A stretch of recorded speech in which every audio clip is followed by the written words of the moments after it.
Hello everyone, welcome to निर्माण study. दोस्तों, आज की वीडियो में हम लोग एक बहुत ही मस्त कंटेंट लेकर आए हैं आपके लिए। जी हाँ, ये जो टॉपिक है आज का वर्ब, ये बहुत ही ज़रूरी है। इसके बिना तो एक भी सेंटेंस बन ही नहीं सकता।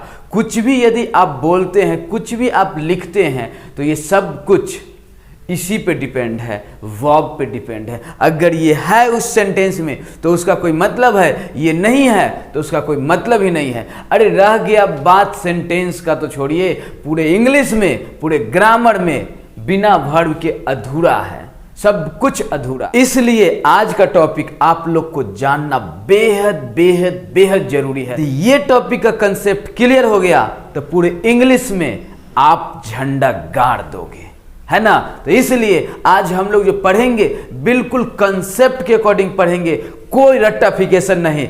जो बताएंगे वो सीधा दिमाग में जाएगा। तो आज का वीडियो स्किप मत कीजिएगा, दिल से देखिए, अभी सीख के जाइएगा, गारंटी है। चलिए देखिए क्या है वर्ब। वर्ब बोले तो एक्शन, वर्ब बोले तो क्रिया।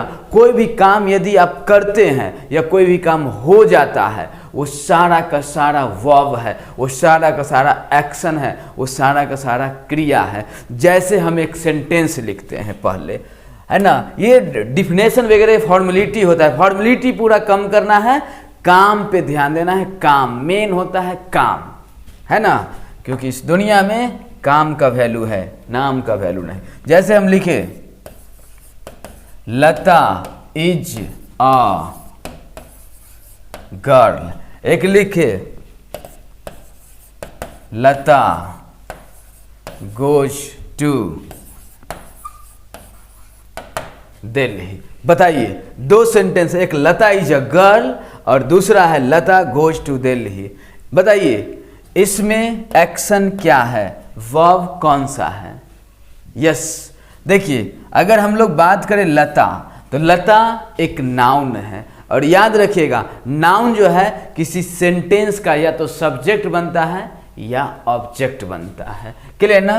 तो लता तो सब्जेक्ट हो गया। और तो आप लोग को पता है डेफिनिट और इनडेफिनिट को बताने के लिए आता है, और गर्ल तो नाउन हुआ, है ना। अभी बताए थे ना, नाउन ऑब्जेक्ट भी बन जाता है, सब्जेक्ट भी बन जाता है। बट यहाँ पे जो आपके बीच इज है, यही आपका वर्ब है, यही आपका एक्शन है, यही आपका क्रिया है। अगर इसको यहाँ से हटा दे तो इस सेंटेंस का कोई मतलब ही नहीं रह जाता। क्लियर ना। तो इसलिए हम लोग जैसे बात करते हैं किसी गाड़ी में, गाड़ी अगर आपको, जैसे हम लोग अगर बात करते, कितना भी बढ़िया से बढ़िया गाड़ी हो, BMW ही क्यों ना हो, अगर उसमें इंजन है तो उस गाड़ी का मतलब है, गाड़ी को खरीदने के लिए लोग आएंगे, तरसेंगे। बट अगर उसमें से इंजन हटा दिया जाए तो उस गाड़ी का कोई वैल्यू नहीं, वो गाड़ी नहीं, वो डब्बा हो जाता है। इसीलिए इस सेंटेंस में ये जो है, ये इंजन है, इसके बिना ये सेंटेंस अधूरा है, गलत है। एक बात और, यहाँ पे लता इज अ गर्ल, ये करने का बात हो रहा है या होने का बात हो रहा है? यहाँ पे होने का बात हो रहा है। लता एक लड़की है, बस। तो होने का बात हो रहा है यहाँ पे, तो मतलब ये समझ में आया, करना भी होता है और होना भी होता है। देखिए एक है लता गोज टू दिल्ली, अब लता दिल्ली जाती है। यहाँ पे गोज जो है ये जाने का बात हो रहा है, मतलब कुछ करने का बात हो रहा है। क्या है जी? कुछ करने का बात हो रहा है। तो दो बात समझ में आया, एक्शन जो होता है, क्रिया जो होता है, वर्ब जो होता है, उससे या तो कुछ होता है या तो कुछ करता है।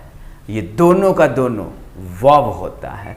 और वर्ब क्या बोले, बिना वर्ब के, ये स्क्रीनशॉट ले लिया कीजिएगा, बिना वर्ब के सेंटेंस अधूरा, बिना वर्ब के इंग्लिश में कोई जान नहीं रह जाता। जैसे बिना इंजन के गाड़ी में कोई जान नहीं रह जाता। देखिए यहाँ पे एक गाड़ी आपके सामने है, ये देखिए कौन सा है, BMW गाड़ी। अब BMW आपके सामने है और ये गाड़ी है, इस गाड़ी का कोई वैल्यू नहीं है अगर ये यहाँ से निकाल दे तो, है ना। अगर इसको यहाँ से निकाल दे तो इस गाड़ी का कोई वैल्यू नहीं, ये डब्बा है ना। यही बात है वर्ब का। अब आपके दिमाग में आएगा क्या, एक ही वर्ब हो सकता है एक सेंटेंस में? तो कोई बात नहीं, ये बात को समझाते हैं। कभी कभी एक भी होता है, कभी कभी एक से ज़्यादा भी। देखिए इसमें क्या है, एक है, अब एक और आपके सामने गाड़ी लाते हैं, उसमें दो रहेगा, है ना। तो एक रहेगा तो भी चलेगा, दो रहेगा तो भी चलेगा। देखिए यहाँ पे इस गाड़ी में डबल इंजन, डबल इंजन, मतलब ये कंसेप्ट क्लियर हो गया। ओ, किसी सेंटेंस में एक वर्ब भी हो सकता है, एक से ज़्यादा वर्ब भी हो सकता है। कंसेप्ट क्लियर, जो किसी सेंटेंस में एक वर्ब भी हो सकता है, एक से ज़्यादा भी हो सकता है। क्लियर ना। अब हम लोग बात करते हैं वर्ब के बारे में। वर्ब के बारे में क्या समझे थे, कुछ करना या होना समझा जाए। तो देखिए डिफिनेशन, अब डिफिनेशन पे ध्यान दीजिए। बोल रहा है a word that stands for doing और being something, it is called verb. वह शब्द जिससे कुछ करना या होना समझा जाए, वर्ब कहलाता है, एक्शन कहलाता है, क्रिया कहलाता है। क्या क्या? यस, वह शब्द, वह वर्ड जिससे कुछ करना या होना समझा जाए, वर्ब कहलाता है। A word that stands for doing और being something, it is called verb. उस जिस वर्ड से कुछ करना या होना समझा जाए, वर्ब कहलाता है। ओके जी, जैसे अभी आप लोग के सामने सेंटेंस था, लता इज अ गर्ल, यहाँ पे होने का बात हो रहा है। दूसरा था लता गोज टू दिल्ली, जाने का बात यानी करने का बात हो रहा है। अगर होने का बात हो वो भी वर्ब, करने का बात हो वो भी वर्ब। समझ में आ गया बात? चलिए अब हम लोग बात करते हैं वर्ब को दो भाग में बांट के, क्योंकि वर्ब जो होता है ना, एक डूइंग होता है, एक बीइंग होता है। यहीं पे तो पढ़े डूइंग और बीइंग। तो देखिए डूइंग क्या होता है, बीइंग क्या होता है। फर्स्ट है आप लोग के सामने डूइंग वर्ब। डूइंग मतलब करना और बीइंग मतलब होना। जैसे मान लीजिए मेरे पास मोबाइल, वहाँ टेबल पे मोबाइल रखा हुआ है, मेरा मोबाइल, मैं जाके अपना मोबाइल खुद से ले आया, मैंने काम कर लिया, तो मैं हो गया मेन वर्ब। बट आप में से किसी को बोले यार जाओ वहाँ से मेरा मोबाइल लेके आओ, और आप ला के हमको दे दिए, हम काम किए नहीं बट मेरा काम हो गया, हेल्प कर दिए, तो हो गया हेल्पिंग वर्ब। कर लिए, डूइंग हो गए तो मेन वर्ब। किसी ने हेल्प कर दिया तो वो हो गया हेल्पिंग वर्ब। हेल्पिंग वर्ब को ही एक्सिलरी वर्ब भी बोलते हैं। तो ये दिमाग में तूफान नहीं लाना है दिमाग में, अरे यार एक्सिलरी वर्ब क्या होता है मास्टर साहब, मेन वर्ब हेल्पिंग वर्ब तो बताए। घबराना नहीं है, हेल्पिंग वर्ब उसी को कहते हैं। किसको? एक्सिलरी वर्ब को। आया बात समझ में? चलिए तो अब बात करते हैं हम लोग जो मेन वर्ब में क्या क्या पढ़ना पड़ता है और हेल्पिंग वर्ब में क्या क्या पढ़ना पड़ता है। ओके जी, चलिए तो देखिए पहला है आप लोग के सामने डूइंग में, यानी डूइंग मतलब क्या होता है जी, मेन वर्ब। डूइंग मतलब मेन वर्ब, और मेन वर्ब में क्या पढ़ना पड़ता है, फाइनाइट वर्ब, और क्या, infinite verb. Next transitive verb, intransitive verb, regular verb, irregular verb. Clear ना? उसी में V1, V2, V3, V4, V5 ये सब मेन वर्ब के अंतर्गत आता है, और इस सब को बहुत अच्छे से ब्रीफली हम लोग एक्सप्लेन करेंगे, ऐसे जो रटना नहीं, कंसेप्ट के थ्रू होल लाइफ याद हो जाएगा। किसी को आप समझा दीजिएगा आज के वीडियो देखने के बाद। ओके जी, तो क्या समझ में आया? मेन वर्ब में फाइनाइट आता है, इनफाइनाइट आता है, ट्रांजिटिव वर्ब आता है, इनट्रांजिटिव वर्ब आता है, रेगुलर वर्ब आता है, इरेगुलर वर्ब आता है, V1, V2, V3, V4, V5 ये सब मेन वर्ब में आता है, और ये सब को बहुत अच्छे से समझने वाले हैं, पढ़ने वाले हैं। ओके जी, थोड़ा सा ध्यान दीजिए बीइंग पे, यानी किए नहीं बट हो गया, किए नहीं बट हो गया, तो ये आपका क्या है, बीइंग।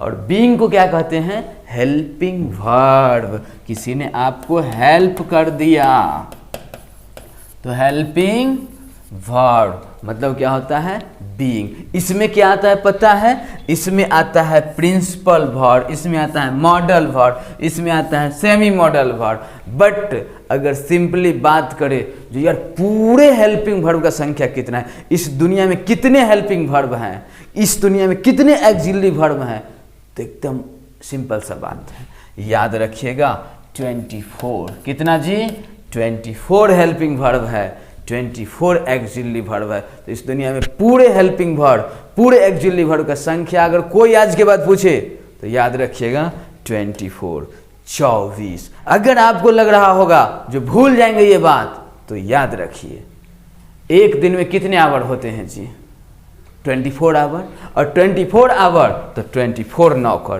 क्योंकि एक नौकर से 24 घंटा काम करवा नहीं सकते, और एक नौकर कम से कम 1 घंटा से कम काम क्या करेगा, है ना। तो कम से कम एक नौकर 1 घंटा भी तो काम करेगा ना जी। तो क्या याद रखना है, जो 24 हेल्पिंग वर्ब का संख्या, 24 लेबर का संख्या 24। क्यों, क्योंकि 24 आवर होता है एक दिन में, इसीलिए लेबर अपने पास 24। ओके जी, क्लियर कंसेप्ट। चलिए अब बात करते हैं आगे थोड़ा। अच्छा बताइए जी, आप बोले जो हेल्पिंग वर्ब का संख्या है 24, और आप ही बोल रहे हैं जो हेल्पिंग वर्ब को 3 कैटेगरी में बांटे, प्रिंसिपल, मॉडल, सेमी मॉडल। तो क्या करें हम, 8 तिरिक 24 मार दे? ना ना, थम के इतना जल्दीबाजी का। अरे भैया 3 भाई है तो तीनों का लेवल तो अलग अलग होगा ना, सब इक्वल थोड़ी होगा, और जो जिस लेवल का रहेगा उसको उतना न पावर दिया जाएगा। हाँ, क्योंकि लाइफ में आपके माइंड के अकॉर्डिंग आपको पावर मिलता है। ओके जी, तो देखिए यहाँ पे हेल्पिंग वर्ब के अंतर्गत आया 3, एक प्रिंसिपल, एक मॉडल और एक सेमी मॉडल। तो तीनों को इसी 24 में से मिलेगा ना कुछ कुछ। तो क्या मिलेगा पता है, प्रिंसिपल को मिला 11, प्रिंसिपल को कितना मिला, 11 मिला, मॉडल को कितना मिला, 10, और सेमी मॉडल को कितना मिला, 3। तो अगर आपसे कोई पूछे जो बताइए प्रिंसिपल वर्ब का संख्या कितना है, तो आप क्या बोलिएगा, ये प्रिंसिपल वर्ब का संख्या 11 है। मॉडल वर्ब का संख्या कितना है, तो आप कहिए 10 मॉडल वर्ब होते हैं। और अगर कोई पूछेगा सेमी मॉडल का संख्या कितना है, तो आप बोलिएगा 3। और पता है ये सब न एकदम लॉलीपॉप है, यूं याद हो जाएगा आपको अब भी, है ना। तो देखिए अगर आगे लिखा होगा तो ठीक है, नहीं तो समझाते हैं यहीं पे आप लोग को, नहीं लिखा हुआ है कोई बात नहीं। देखिए तो अभी आप लोग को क्या समझ में आया था, जो भैया प्रिंसिपल वर्ब 11 होता है, मॉडल 10 होता है, और सेमी मॉडल कितना होता है जी, 3 होता है। तो प्रिंसिपल वर्ब में कौन कौन आता है, तो देखिए प्रिंसिपल वर्ब में आप लोग को आएगा इज, प्रिंसिपल वर्ब में आएगा am, are, was, were, do, does, did, एक हैज, हैव और हैड। देखिए 11 हुआ का, 1 2 3 4 5 6 7 8 9 10 11, है ना। चलिए तो आप लोग को अच्छे से समझ में आ गया है। तो ये 11 जो हुआ आप लोग का कौन हुआ जी, प्रिंसिपल। प्रिंसिपल में 11 में कौन कौन आया, is, am, are, was, were, has, have, had, do, does, did. बस ये 11 को हम लोग कहेंगे प्रिंसिपल वर्ब। याद रहेगा, भूल नहीं न सकते। हाँ, तो प्रिंसिपल वर्ब का संख्या 11। आता कौन कौन है, तो is, am, are, was, were, has, have, had, do, does, did. याद हुआ, बहुत अच्छी बात। ऐसे ही पढ़ते चलना है, याद करते चलना है, कुछ भूलना और रटने का जरूरी नहीं है, न भूलना है न रटना है, ध्यान देना है बस कंसेप्ट पे। अभी बात किए थे हम लोग, तो यार मॉडल का संख्या कितना है जी, 10 है भैया। मॉडल, मॉडल कितना है, 10 है। वो 10 बहुत आसान, बहुत आसान 10 है। देखिए क्या है 10, उसमें 10 आता है will, would, shall, should, can, could, may, might, must, ought. 10 हुआ क्या? देखिए, will, would, shall, should, can, could, may, might, must, ought to, ये 10 मॉडल कहलाता है। तो याद रहेगा ना, मॉडल का संख्या कितना है इस दुनिया में? 10 है ना। कौन कौन? Will, would, shall, should, can, could, may, might, must, ought. खत्म कहानी। तो भूल नहीं सकते, मॉडल 10 होते हैं। होते कौन कौन है आपको याद हो चुका है। अब बात करते हैं सेमी मॉडल। सेमी मॉडल तो 3 होता है, बस छोटू सा होता है, लॉलीपॉप होता है बस। सेमी मॉडल में आता है, पता है कौन कौन? Need, dare, used to. बात खत्म। Need, dare, used to. अभी बताए थे ना, जो सेमी मॉडल का संख्या कितना है जी? 3 है। और कौन कौन होता है? Need, dare, used to. बहुत बहुत आसान है इंग्लिश पढ़ना। ओके जी, तो आप लोग को याद हो चुका है जो प्रिंसिपल, मॉडल और सेमी मॉडल। एक बात याद रखिएगा जो बता रहे हैं, प्रिंसिपल वर्ब हेल्पिंग वर्ब के साथ साथ मेन वर्ब का भी काम कर सकता है। क्या क्या? जी हाँ, प्रिंसिपल वर्ब हेल्पिंग वर्ब के साथ साथ मेन वर्ब का भी काम कर सकता है। कब करेगा, कैसे करेगा, कहाँ करेगा, अभी बताते हैं। एक बात बताइए, अगर किसी घर में ये एक मालिक है और एक नौकर है। मान लेते हैं ये एक मालिक है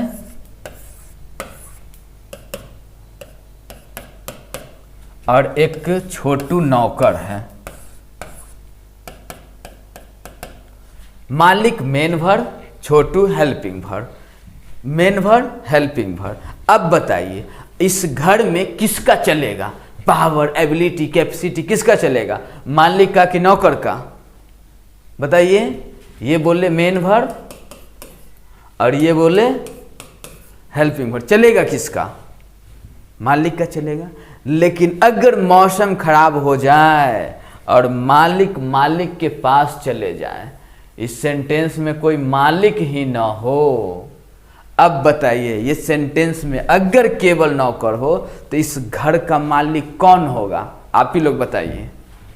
यही हो जाएगा। यस। तो अब ये हेल्पिंग वर्ब नहीं रहा, अब ये मेन वर्ब बन गया। तो ये एक बात याद रखना है आप लोग को, जो देखिए भैया, अगर दुनिया के किसी सेंटेंस में प्रिंसिपल वर्ब अकेले है, दूसरा कोई वर्ब नहीं है, तो वो प्रिंसिपल वर्ब मेन वर्ब हो जाएगा। क्योंकि प्रिंसिपल वर्ब ऐसे आप लोग को याद है, principal verb by birth helping verb है, बट अगर किसी सेंटेंस में अकेले है तो वो मेन वर्ब बन जाएगा। एक बात याद रहेगा ना, जो देखिए, अगर प्रिंसिपल वर्ब के बाद क्या क्या?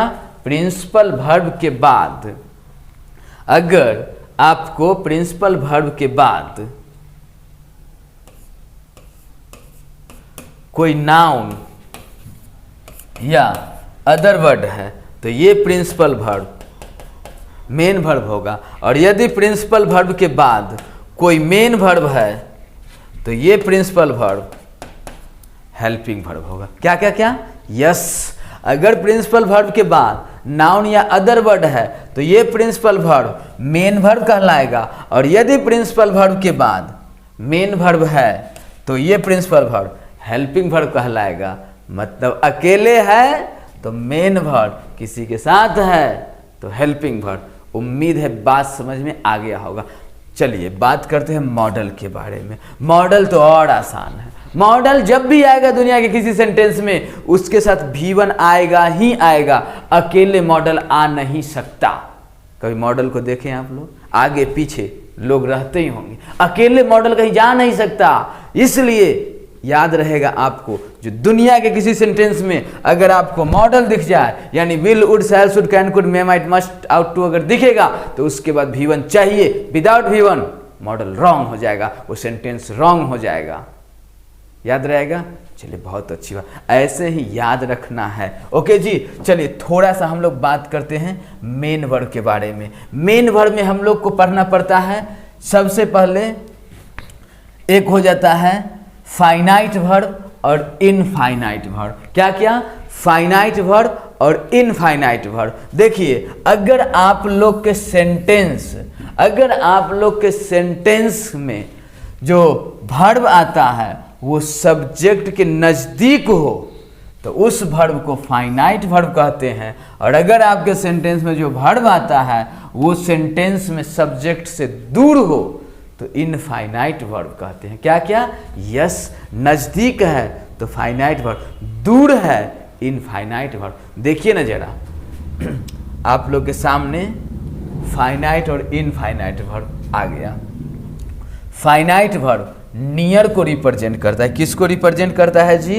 फाइनाइट वर्ब नियर को रिप्रेजेंट करता है और इनफाइनाइट वर्ब दूर को रिप्रेजेंट करता है। क्या क्या?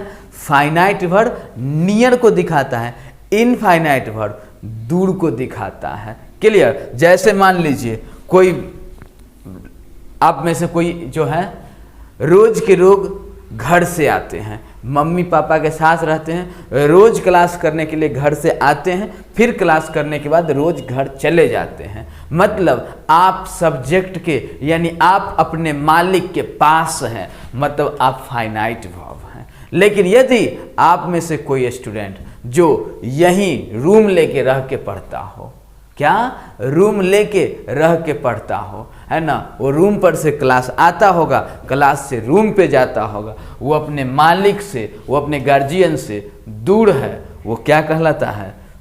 इनफाइनाइट वर्ब कहलाता है। तो बात समझ में आया? फाइनाइट वर्ब यानी सब्जेक्ट के पास, इनफाइनाइट वर्ब यानी सब्जेक्ट से दूर। एक बात और यहाँ पे समझना है, यदि आप फाइनाइट वर्ब है यानी सब्जेक्ट के पास हैं तो आप सब्जेक्ट के नंबर और पर्सन के अकॉर्डिंग चेंज होंगे। क्या क्या? यस, यदि आप सब्जेक्ट के पास हैं, नियर है, फाइनाइट वर्ब हैं, तो आप सब्जेक्ट के नंबर और पर्सन के अकॉर्डिंग चेंज होंगे। मतलब अगर सेंटेंस का सब्जेक्ट सिंगुलर है तो वो फाइनाइट वर्ब भी सिंगुलर होगा, अगर सेंटेंस का सब्जेक्ट प्लुरल है तो वो फाइनाइट वर्ब भी प्लुरल होगा। आया बात समझ में? जी हाँ। वैसे इनफाइनाइट वर्ब जो है सब्जेक्ट के सिंगुलर या प्लुरल होने से उस पर कोई इम्पैक्ट नहीं पड़ता, कोई प्रभाव नहीं पड़ता, इनफाइनाइट वर्ब कहलाता है। जैसे एक बात बताते हैं, अगर आप अपने घर पे रहते हैं, मम्मी पापा खुश तो आप भी खुश, पापा कहेंगे बाबू ले 500 जा खा पी लेना कुछ, है ना। वहीं अगर आपके मम्मी पापा गम में हैं, टेंशन में हैं, तो कहेंगे अरे यार आज नहीं जाओ ना क्लास, ये काम है थोड़ा देख लो। मतलब आप सब्जेक्ट के अकॉर्डिंग चेंज हो रहे हैं, मालिक के मूड के अकॉर्डिंग आपको चेंज होना पड़ता है। बट यहाँ आप रूम पे हैं, रूम लेके रहते हैं, तो मम्मी पापा गम में भी होंगे तो भी आपको नहीं बताएंगे, वो सोचेंगे यार मेरे बच्चे का पढ़ाई डिस्टर्ब हो जाएगा। अगर आपको कि मम्मी पापा आपके बारे में इतना सोचते हैं, फिर भी आप यहाँ समस्तीपुर में रह के, आप यहाँ दिल्ली में रह के आप क्या करते हैं? मूवी देख रहे हैं। अगर पापा फ़ोन किए बाबू कहाँ है, पापा अभी फ़ोन रखिए अभी ग्रुप डिस्कशन चल रहा है। मतलब आपको सब्जेक्ट के नंबर और पर्सन से कोई प्रभाव नहीं पड़ रहा, आपको सब्जेक्ट का कोई गम नहीं, आप अलग हैं, तो इसे कहते हैं इनफाइनाइट वर्ब। ओके जी, याद रखिएगा एक बात, फाइनाइट वर्ब सेंटेंस के टेंस के चेंज होने से फाइनाइट वर्ब के टेंस में फाइनाइट वर्ब चेंज होता है, but infinite verb tense change होने के बावजूद भी कोई चेंजिंग नहीं आता है। आया बात समझ में? यस, जो सेंटेंस का टेंस अगर चेंज होगा तो ये वर्ब चेंज होगा, बट इस वर्ब पे, इनफाइनाइट वर्ब पे कोई प्रभाव नहीं पड़ने वाला। ओके जी, चलिए देखते हैं सेंटेंस। कुछ आप लोग के सामने कुछ सेंटेंस है। पहला है I go to market to buy some books, है ना। I go to market to buy some books. यहाँ पे आई आपका प्रोनाउन है, आई आपका क्या है? प्रोनाउन है। ये मार्केट आपका नाउन है, सम बुक्स नाउन है। यहाँ पे अगर पूरा बात किया जाए जो इस सेंटेंस में वर्ब कौन है, तो इस सेंटेंस में वर्ब एक गो जाना और एक बाई खरीदना, दो वर्ब हैं। क्या? दो वर्ब है। अब देखिए ये गो जो है ये सेंटेंस के पास है, ये सब्जेक्ट के पास है, इसलिए गो आपका हो गया फाइनाइट वर्ब। और ये वाई जो है ये सब्जेक्ट से दूर है, देखिए कितना दूर है, तो ये क्या हो गया इनफाइनाइट वर्ब। आया बात समझ में? जो वर्ब सब्जेक्ट के नज़दीक होता है फाइनाइट वर्ब कहलाता है, जो वर्ब सब्जेक्ट से दूर होता है इनफाइनाइट वर्ब कहलाता है। आ गया ना बात? आइए नेक्स्ट है आप लोग के सामने, he goes to market to buy some books. यहाँ भी दो वर्ब, खरीदना गोज है ना, ये गोज है सब्जेक्ट के पास है तो ये फाइनाइट वर्ब है, ये बाई सब्जेक्ट से दूर है तो इनफाइनाइट वर्ब है। एक चीज और जो अभी बताए थे उस बात पे ध्यान दीजिए। यहाँ पे देखिए आपका फाइनाइट वर्ब जो है, नंबर और पर्सन, सब्जेक्ट आई था तो गो आया, सब्जेक्ट ही हुआ तो गोज हुआ। गो मतलब भी जाना होता है, गोज मतलब भी जाना होता है, बट आई के लिए गो आया, ही के लिए गोज आया, क्योंकि हम लोग को पता है ही थर्ड पर्सन सिंगुलर नंबर होता है और जब सिंगुलर होगा तो वर्ब भी सिंगुलर लेगा। आई जो है वो भी होता सिंगुलर है, बट अपने साथ कभी कभी कभी सिंगुलर वर्ब नहीं लेता। एक बार आई जो है पास्ट में अपने साथ सिंगुलर वर्ब लिया था, उसका नाम है वाज। एक ही बार सिंगुलर वर्ब लिया था, वॉज लिया था, उसके बाद कभी आई जो है सिंगुलर वर्ब लिया ही नहीं। ऑलवेज प्लूरल वर्ब लेता है, मतलब सब्जेक्ट के नंबर और पर्सन के अकॉर्डिंग चेंज हो गया, फाइनाइट वर्ब कहलाया। सब्जेक्ट आई था तो भी खरीदने का बाई ही हुआ करता था, सब्जेक्ट ही हो गया फिर भी खरीदने का बाई ही हुआ, इस पे कोई प्रभाव नहीं पड़ा, इसलिए वर्ब इनफाइनाइट वर्ब है। क्या है ये? इनफाइनाइट वर्ब है। आया बात समझ में? Next, he went to market to buy some watch. कुछ घड़ी खरीदने गया मार्केट, तो ही, अब देखिए यहाँ पे वेंट पास्ट का बात आ गया, टेंस का मूड चेंज हो गया, ये प्रेजेंट का बात था, यहाँ पे पास्ट का बात आ गया, फिर भी ये बाई को कोई प्रभाव नहीं पड़ा, इस बाई को कोई प्रभाव नहीं पड़ा, मतलब जिस वर्ब पे सब्जेक्ट का कोई प्रभाव नहीं पड़े वो वर्ब आपका इनफाइनाइट वर्ब कहलाता है, और जिस वर्ब पे आपका प्रभाव पड़ जाए वो वर्ब आपका फाइनाइट वर्ब कहलाता है। तो बोलिए एक बात आप लोग अपने दिल पे हाथ रख के कि क्या आपको फाइनाइट वर्ब और इनफाइनाइट वर्ब समझने में कोई प्रॉब्लम है? और अगर नहीं है तो अपने दोस्त को भी बताइए जो यार ऐसे पढ़ा जाता है इंग्लिश। ओके जी, चलिए एक और बात करते हैं आप लोग को, जो ये जो है ये गो क्या है, ये गोज क्या है, ये वेंट क्या है। देखिए ये गो जो है आपका, ये आपका होता है V1। गो क्या होता है? V1 होता है। गोज क्या होता है? तो V5 होता है। वेंट क्या होता है? V2 होता है। सबका हिंदी जाना ही होता है, जाना। गो मतलब ही जाना, गोज मतलब ही जाना, वेंट मतलब ही जाना। आखिर ये बात क्या है उसको थोड़ा समझ लें क्या? चलिए बस थोड़ा सा टाइम और लेंगे, कंसेप्ट बिल्कुल क्लियर हो जाएगा आप लोग को। देखिए जैसे अगर हम लोग बात किए, जैसे आप लोग एक होता है वर्ब फॉर्म V1, एक होता है V2, एक होता है V3, एक होता है V4, एक होता है V5 होता है। इसमें क्या होता है? V1 में आ जाता है आप लोग को गो, इसमें आ जाता है वेंट, इसमें आ जाता है गॉन, इसमें आ जाता है गोइंग, और इसमें आ जाता है गोज, है ना। गो, वेंट, गॉन, गोइंग, गोज, है ना। एक होता है जैसे देखिए CUT cut, CUT cut, CUT cut, CUTTING cutting, और एक होता है कट्स, है ना। देखिए ये भी वर्ब फॉर्म है, ये भी वर्ब फॉर्म है, V1, V2, V3, V4, V5, है ना। एक बात और जो याद रखना है आप लोग को वो ये है, अभी आप लोग देखे थे रेगुलर वर्ब और इरेगुलर वर्ब देखे थे ना जी।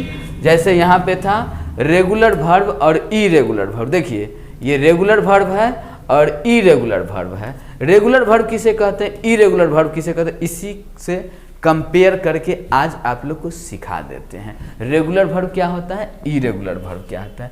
जैसे देखिए आप लोग को अभी बताएं हम गो, वेंट, गॉन, गोइंग, गोज, और एक है cut, cut, cut, cutting, cuts. वैसे बचपन में मास्टर साहब पढ़ाए थे बबुआ 5 वर्ब फॉर्म होते हैं। वर्ब फॉर्म कितने होते हैं, 5 होते हैं। लेकिन आप लोग को उस 5 वर्ब फॉर्म को रटने के लिए मास्टर साहब बोल दिए और आप रटने लगे। रटते रटते आप परेशान हो गए, न वो 5 वर्ब फॉर्म याद हो पाया और न कुछ आगे का प्रोग्राम हो पाया। इसलिए हम लोग क्या करते हैं, वर्ब फॉर्म में से 2 को साइड कर दिए। V4 और V5 का एक कंसेप्ट दे देंगे, होल लाइफ के लिए आपको V4 V5 याद हो जाएगा, समझ में आ जाएगा। अब रटने का बात, पढ़ने का बात अगर है तो ओनली V1 V2 V3, बस ये तीनों पे ध्यान दीजिए, पूरा वर्ब फॉर्म कंसेप्ट क्लियर हो जाएगा आपका। Yes, okay. तो देखिए पहला होता है V1 V2 V3, फिर इसमें भी V1 V2 V3। एक बात जो आपको याद रखना है वो ये है कि अगर किसी भी वर्ब फॉर्म का V1 V2 V3 अगर सेम है तो उसका मतलब वो वर्ब फॉर्म इरेगुलर है, और अगर किसी वर्ब फॉर्म का V1 V2 V3 डिफरेंट है, अलग अलग है, तो वो आपका हो गया रेगुलर। यस, तो क्या समझ में आया, वर्ब 2 तरह के समझ में आया। जो रेगुलर वर्ब क्या होता है, इरेगुलर वर्ब क्या होता है। एक हो गया रेगुलर और ये हो गया इरेगुलर। रेगुलर वर्ब किसे कहते हैं, जिसका V1 V2 V3 डिफरेंट हो, अलग अलग हो, भिन्न भिन्न हो, उसे कहते हैं रेगुलर वर्ब। और जिसका V1 V2 V3 सेम हो, जिसका V1 V2 V3 सेम हो, एक जैसा हो, उसे कहते हैं इरेगुलर वर्ब। अगर आप लोग को ये बात टफ लग रहा होगा, जो क्या यार ये भी रटना, तो नो, कुछ भी रटना नहीं है। आप मेरे साथ पढ़ रहे हैं, आपको कोई भी चीज़ इंग्लिश में रटने का जरूरत नहीं है, बस आप मेरे साथ रहिए, हम सिखाएंगे आपको। तो देखिए अगर कोई भी गर्ल हो या बॉय हो, सबको ना दोस्ती चाहिए या कोई बढ़िया मिल जाए। बॉय को भी चाहत होता है, गर्ल को भी चाहत होता है, तो टेंशन नहीं लेना। एक बात बताइए, आप अगर क्लास रेगुलर जाते हैं और एक ही ड्रेस पहन के जाइएगा तो मामला सेट हो पाएगा, होगा नहीं होगा। तो मतलब अगर आप रेगुलर हैं तो आपका ड्रेस डिफरेंट होना चाहिए। तो डिफरेंट है जिसका वर्ब फॉर्म रेगुलर है, जिसका डिफरेंट नहीं है और मामला सेट करवाना चाहता है तो भैया इरेगुलर हो। 2-4 महीने में एक बार जाना क्लास, बट जाना तो धांसू वे में जाना, मामला सेट हो जाएगा इरेगुलर में भी। आया बात समझ में। अगर रेगुलर है तो ड्रेस चेंज, इरेगुलर है तो नहीं भी चेंज होगा तो भी मामला सेट। समझ में आया बात, आया समझ में। अब जरा बात करते हैं V4 और V5 के बारे में। देखिए अगर आपको दुनिया का कोई भी वर्ब फॉर्म हो, अगर आपको दुनिया का कोई भी वर्ब हो, उसके V1 में आप ing ऐड कर दीजिए, V4 बन जाएगा। क्या क्या, यस, V1 में ing ऐड कर दीजिए, आपका V4 बन जाएगा। जैसे देखिए ना जी, यहाँ पे आपका है गो, अब गो में ing जोड़ दीजिए, ये आपका क्या बन गया, V4 बन गया। क्या बन गया, V4। तो क्या समझ में, अच्छा, V1 में ing जोड़ देने के बाद V4 बन जाता है। यस बाबा यस, लेकिन एक कंडीशन है, कहाँ पे, जैसे ये V1 कट है, CUT कट, अब इसमें ing जोड़ेंगे ना तो ये नहीं बन पाएगा, कटिंग, ये नहीं हुआ। ये तो हो गया V4, लेकिन ये नहीं हुआ। क्यों, क्योंकि यहां पे क्या होगा, CUTTING, कटिंग, तब जाके बनेगा V4 वर्ब का फोर्थ फॉर्म। क्यों? क्योंकि जब भी, एक कंसेप्ट याद रखिएगा, जब भी दुनिया का कोई भी वर्ब हो, अगर उस वर्ब का लास्ट लेटर कंसोनेंट हो और उस कंसोनेंट लेटर से पहले, जस्ट पहले केवल एक वॉवेल हो और उसका ING फॉर्म बनाना हो, तो क्या करेंगे पता है? लास्ट वाले कंसोनेंट लेटर को दोबारा लिखेंगे। क्या क्या? जी हाँ, लास्ट वाले कंसोनेंट लेटर को दोबारा लिखेंगे, फिर ING ऐड करेंगे। यस, जो दुनिया का कोई भी वर्ब फॉर्म अगर लास्ट में कंसोनेंट हो और उस कंसोनेंट से पहले एक वॉवेल हो, तो उसका ING फॉर्म बनाने के लिए वो लास्ट वाले कंसोनेंट लेटर को दोबारा लिखते हैं, फिर ING ऐड करते हैं और तब ये जाके तैयार हो जाता है V4। बाकी कोई भी वर्ब है, सब में ओनली आप क्या कीजिए? ING लगाइए, V4 बन जाएगा। उम्मीद है आज का ये कंसेप्ट आप लोग को बिल्कुल समझ में आ गया होगा। अब मेरे ख्याल से आप लोग को इसमें कोई लोचा नहीं होगा। थोड़ा सा V5 के बारे में बात कर लेते हैं। V5 क्या है? जो देखिए, अगर आपका V1 है ना, V1 में S या ES लगा दीजिए, है ना, S या ES लगा दीजिए, आपका वो बन जाएगा V5। तो V1 में S या ES लगा देने से V5 बन जाता है। V4 कैसे बना, समझ में आ गया। मिलते हैं नेक्स्ट वीडियो में। अपने दोस्तों के साथ मिल के पढ़िए, जम के पढ़िए, खुश होके पढ़िए। Thanks for watching this video.